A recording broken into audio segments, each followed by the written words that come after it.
Hello everyone! For today's video, magluluto tayo ng gulay na puso ng saging at hinaluan ko ng papaya. Ayan mga kamami, di ko na napakita sa inyo, naghiwa lang ako dyan ng mga sangkap. Siyempre, unang-una, gamitin natin mga sangkap, sibuyas, bawang, luya, at saka siyempre gata ng nyog. Gata-gata lang tayong mga gulay-gulay na mabam ating buhay. Mahilig talaga kami sa ginataan mga kamami kasi alam mo naman, tubong Bicol kami. Kaya pareho kami ng mister ko, tubong Bicol, kaya nagkakasundo kami sa mga luto ng ginataan. Ayan mga kamami, malapit maluto kasi yung puso. Madali lang yan maluto. Saka yung papaya, pinitas lang namin yan dyan sa bakuran. May tanim kami. So, nakalibre na tayo ng papaya. Ayan. So, maya-maya kapag medyo wala nang sabaw, ilalagay natin yung katanggata. So, ayan mga kamami, para mabilis maluto, tatakpan lang natin muna hanggang sa matuyo yung pinakang gata niya, ay yung gata niya, sabaw niya. Ayan, tingnan na natin mga kamami kung okay na yung niluluto natin gulay na puso. Ayan. Wala nang sabaw.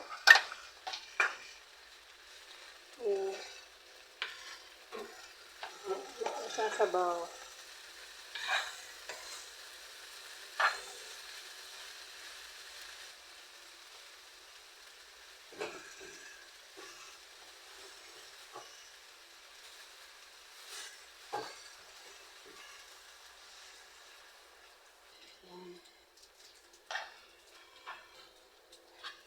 Haluin lang natin yan para ma-absorb ng gulay yung gata.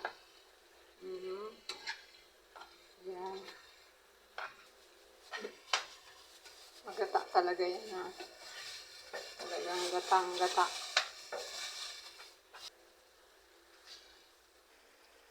Yan siya mga kamami.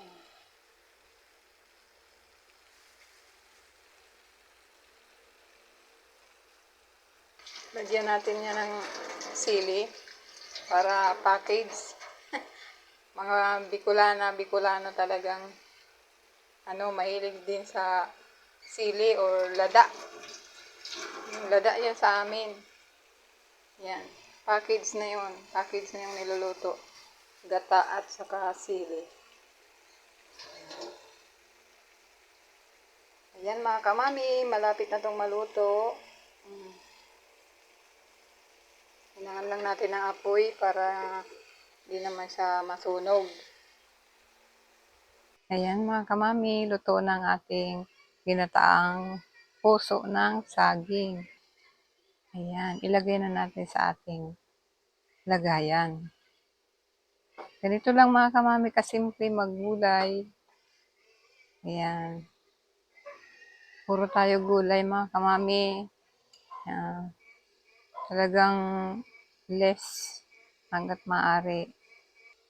Wala mo ng pork. Bawal ang pork. Yun lamang po mga kamami. Pasalamat na lang ako sa mga solid supporters ko dyan, silent viewers, mga followers ko. Thank you so much sa inyong lahat.